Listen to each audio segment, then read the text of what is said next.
हूं ज्योति प्रकाश रंगा और आप देख रहे हैं बीकानेर न्यूज। आइए डालते हैं एक नजर दिन भर की खास सुर्खियों पर।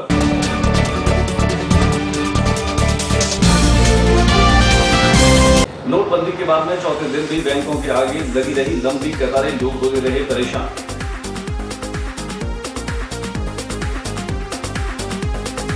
शहर के एटीएम में आज भी नहीं पहुंची कैश, लोग हुए मायूस। और राजस्थान कबीर यात्रा का हुआ शुभारंभ, केंद्रीय वित्त और कॉर्पोरेट राज्य मंत्री अर्जुन राम मेघवाल ने किया शुभारंभ। आचार्य तुलसी समाधि स्थल पर बाल दिवस के मौके पर चित्रकला प्रतियोगिता का हुआ आयोजन।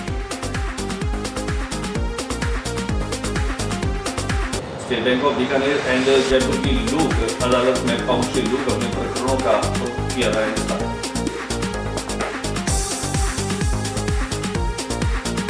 और खबर विस्तार से।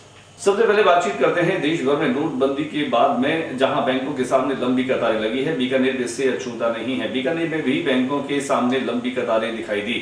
एक और जहां सरकार ने आदेश जारी करते हुए शनिवार और रविवार को बैंक खुले रखने के आदेश किए थे, वहीं सुबह से ही लोग बैंकों के आगे जमा होने शुरू हो गए। लंबी कतारों के साथ में लोग अपनी बारी का इंतजार करते हुए दिखाई दिए। हालांकि इसका असर अब लोगों की मानसिकता पर भी पड़ने लगा है। लंबे इंतजार के बाद में जब उन्हें ये जानकारी मिलती है कि बैंक में पैसा खत्म हो गया, फिर उनकी बारी के आते आते अब पैसा नहीं मिलने वाला है, तो वे अपने आप को ठगा सा महसूस करने लगे हैं। कुल मिलाकर के बीकानेर में शनिवार के दिन भी बैंकों के आगे लंबी कतारें दिखाई दी। हमारे कैमरा प्रतिनिधि ने शहर में तमाम बैंकों के आगे घूम करके इसका जायजा लिया। दिखाते हैं आपको बीकानेर शहर की उन बैंकों का नजारा जहां पर लंबी कतारों के साथ लोग अपनी करेंसी को एक्सचेंज करते हुए प्रतीक्षारत देखे गए।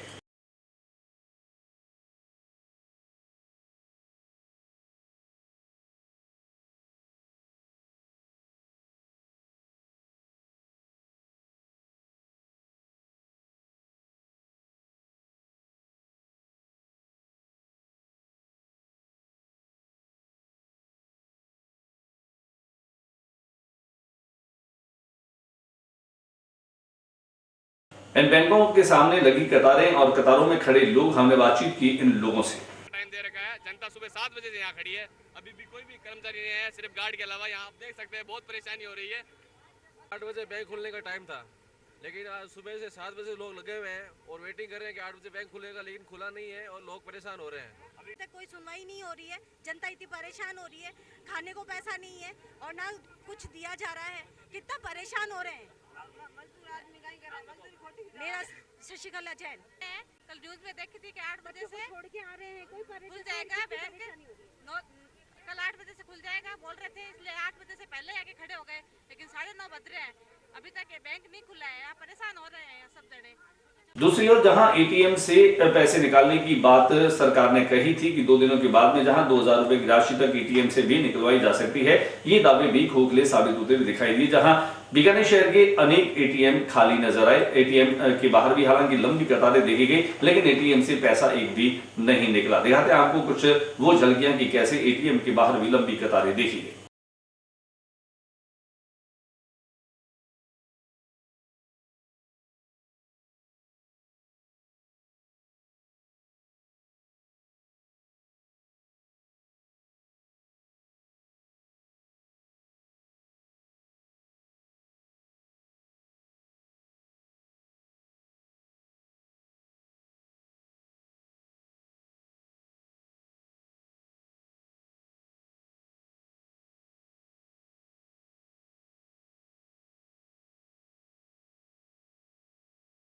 यहाँ पे आ चुके हैं और 9 बज चुके हैं। हम सभी परेशान हो रहे हैं। लोग 7 बजे से यहाँ पे आके लाइन में लगे हुए हैं और ये देखो पीछे कितनी लंबी लाइन। बैंक अभी तक नहीं खुला है, 9 बज चुके हैं। टाइम दे रखा है, 7 बजे आके खड़े हम लोग, अभी तक बैंक नहीं खुला है, हम परेशान हो रहे हैं। निर्गुण निराकार ब्रह्म की उपासना करने वाले कबीर को लोग आज भी याद करते हैं। उनकी सीख और उनके शब्द, उनकी साखियां आज भी प्रासंगिक नजर आती है। सामाजिक कुरीतियों, रूढ़ियों पर प्रहार करने वाले कबीर को लोग आज भी उतना ही प्रासंगिक मानते हैं। यही कारण है कि अलमस्त और फक्कड़ स्वभाव के कबीर को लोग आज भी अपने जीवन का आधार मानते हैं। राजस्थान कबीर यात्रा का शुभारंभ वेटनरी विश्वविद्यालय परिसर में हुआ। वेटनरी विश्वविद्यालय परिसर में इस यात्रा का शुभारंभ केंद्रीय वित्त और राज्य मंत्री अर्जुन राम मेघवाल ने किया। इस मौके पर जहां पश्चिम क्षेत्र के विधायक डॉक्टर गोपाल जोशी, जिला कलेक्टर वेद प्रकाश और जिला पुलिस अधीक्षक डॉक्टर अमनदीप सिंह कपूर और पर्यटन विभाग के अधिकारी भी मौजूद रहे। आइए हम आपको लिए चलते हैं वेटनरी विश्वविद्यालय के सभागार में, जहां पर राजस्थान कबीर यात्रा का शानदार तरीके से शुभारंभ हुआ।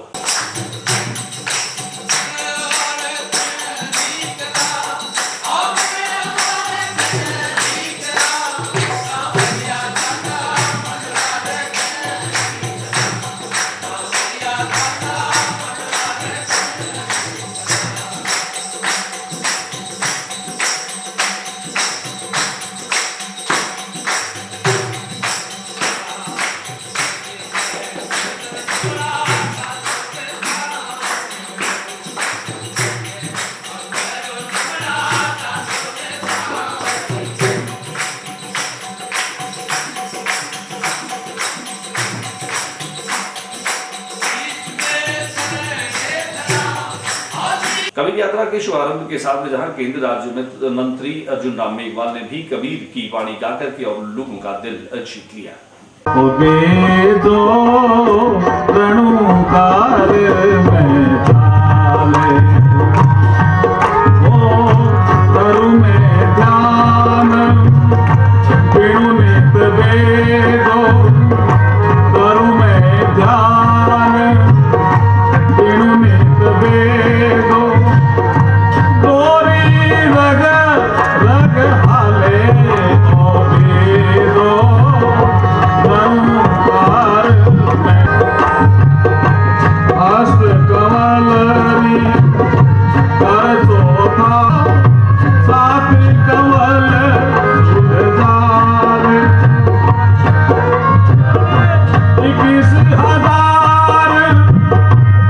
बीकानेर के जंभेश्वर मंदिर में हरि कथा का शुभारंभ हुआ। जंबवाणी हरि कथा के माध्यम से जहां लोगों को जंभेश्वर जी के आदर्शों को न केवल बताया गया, बल्कि पर्यावरण संरक्षण और वन्य जीवों के संरक्षण, उनके प्रति प्रेम का इजहार कैसे करें, इन सब बातों का भी जिक्र इस प्रवचन के दौरान किया गया। सिलेक्शन वहीं से हुआ, ये भी तो अपनी जिंदगी में याद अच्छा।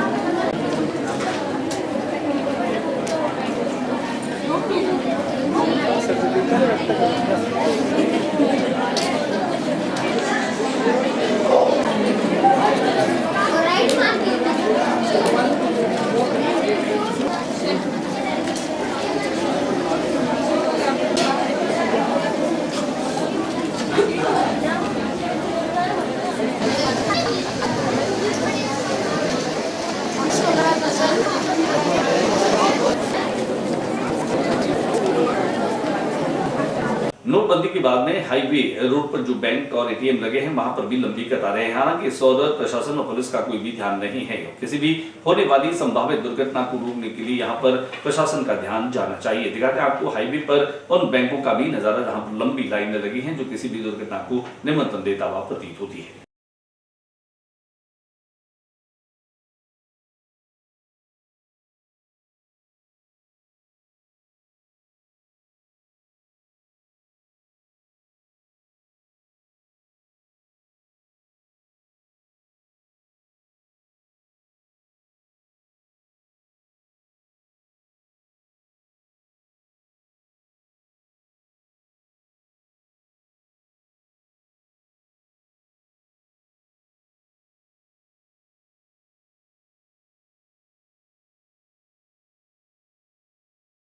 बाद में बाजारों में भी इसका जबरदस्त असर पड़ा है। बीकानेर में हालांकि किराना बाजार बंद रहा, 2 दिनों से सराफा बाजार भी बंद है। एक और जहां इस बात की अफवाह से हड़कंप मचा है कि इनकम टैक्स और सेल टैक्स की टीम सर्वे के लिए घूम रही है, जिसका भी असर बाजारों में देखने को मिला और खासतौर से सराफा बाजार जो है वो बंद रहे। ऐसी कोई कार्रवाई न हो, इस बाबत एक भय और एक दहशत का वातावरण यहाँ इन व्यापारियों में भी फैला है।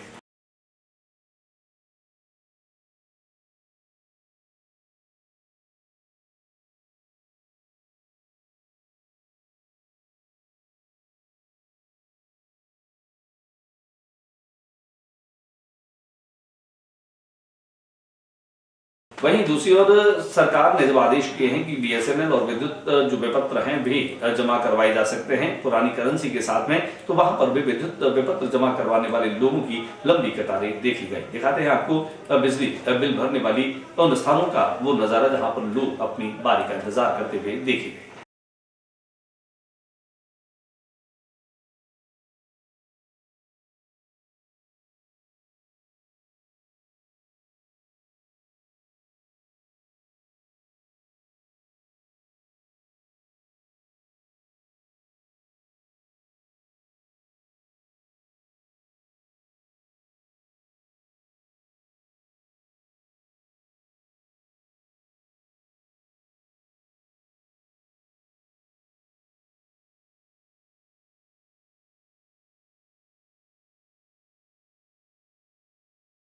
₹4,000 की सीमित राशि में खासतौर से जहां अपनी करेंसी को चेंज करवाने का अवसर सरकार ने दिया है, वहीं बैंकों के बाद में पोस्ट ऑफिस पर भी लोग अपनी करेंसी को चेंज करवाने को लेकर के और लंबी कतारों में खड़े इंतजार करते हुए दिखाई देते हैं। बीकानेर की पोस्ट ऑफिस के भी यही हालात है। दिखाते हैं आपको कुछ झलकियां।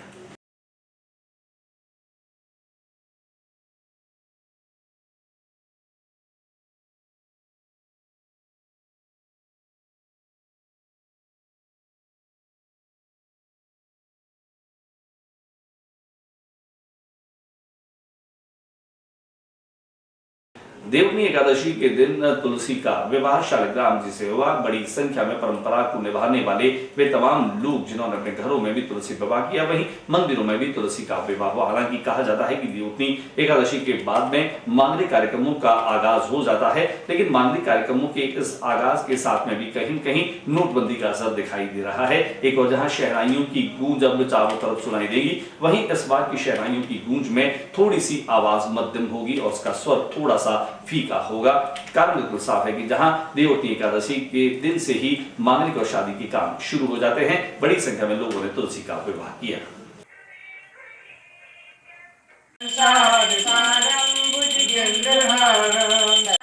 जनों के संकट दास जनों के दूजा आस करूं मैं किसे।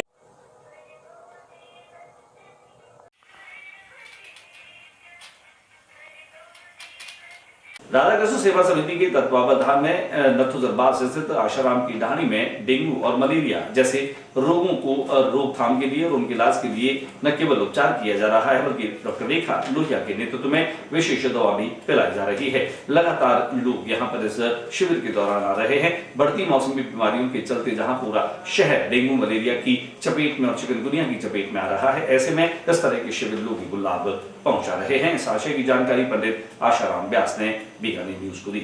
और चलते चलते डालते एक नजर आज की खास खबरों पर।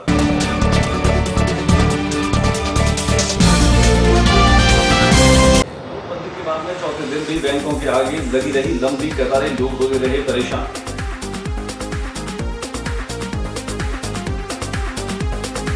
शहर के एटीएम में आज भी नहीं पहुंची कैश, लोग हुए मायूस। और राजस्थान कबीर यात्रा का हुआ शुभारंभ, केंद्रीय वित्त और कॉर्पोरेट राज्य मंत्री अर्जुन राम मेघवाल ने किया शुभारंभ। आचार्य तुलसी समाधि स्थल पर बाल दिवस के मौके पर चित्रकला प्रतियोगिता का हुआ आयोजन।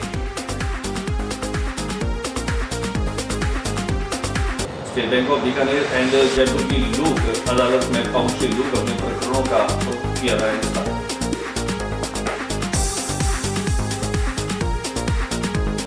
से पहले कि हम आपसे विदा लें, देखते हैं आज का महत्वपूर्ण विचार।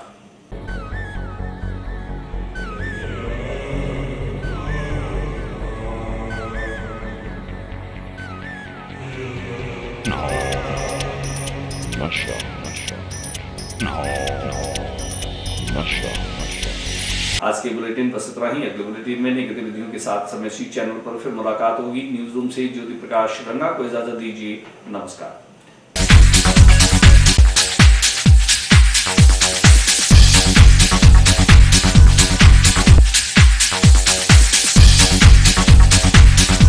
हर पल की खबर, हर घटना पर नजर, सच की कसौटी, ईमान का आईना, पल पल पर पैनी नजर, बीकानेर न्यूज, जो दिखाए हर वक्त जो है हकीकत।